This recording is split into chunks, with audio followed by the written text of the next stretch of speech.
Operation సింధూర్‌లో ఒక important డ్రోన్స్‌ని ఉపయోగించారండి. ఆ drones యొక్క యూనివర్సల్ నేమ్ ఏంటంటే కామికాజే డ్రోన్స్. కామికాజే అంటే ఏంటంటే తనంతట తానుగా వెళ్ళి అక్కడే పడిపోయి మొత్తం పేలిపోతుంది.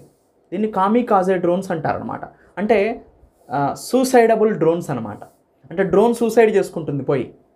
అంటే టార్గెట్ దగ్గరికి వెళ్తుంది, టార్గెట్ని రీచ్ అవుతుంది కెమెరాస్తో అండ్ జీపీఎస్తో నావిగేషన్ సిస్టమ్తో రీచ్ అయిన తర్వాత ఆ టార్గెట్ మీదే పడిపోయి పేలిపోతుంది.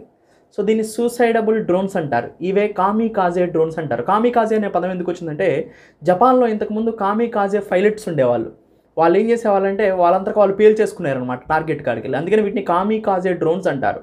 సో ఈ కామికాజే డ్రోన్స్నే మనం లూస్టర్ మ్యునేషన్ అనే పేరుతో కూడా పిలుస్తారు. సెల్ఫ్ డిస్ట్రక్టివ్ డ్రోన్స్ అనమాట ఇవి. So suicidable drones are self destructive drones అంటారు. సో ఇవి 10 నుంచి 100 కిలోమీటర్లు వెళ్ళగలుగుతాయి, 1000 కిలోమీటర్లు వెళ్ళగలుగుతాయి. 10 నుంచి 1000 కిలోమీటర్ల పరిధి వీటుకుంటుంది అనమాట ఈ కామికాజే డ్రోన్స్ని. సో ఇండియా ఇలాంటి వెపన్స్ని బయటికి తీయటంతో సో చాలా వండర్గా ఉందన్నమాట.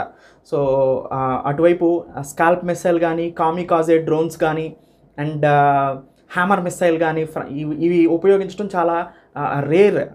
ఇంతవరకు మనం వాళ్ళు బయటకు తీయలేదు వీటిని, కానీ ఈ ఆపరేషన్ సింధూతో వీటిని బయటకు తీశారు. సో ఇది ఒక గ్రేట్ ఇష్యూ. సో మొత్తం మీద SCALP missile, hammer missiles and kamikaze drones వీటన్నిటిని ఉపయోగించారు.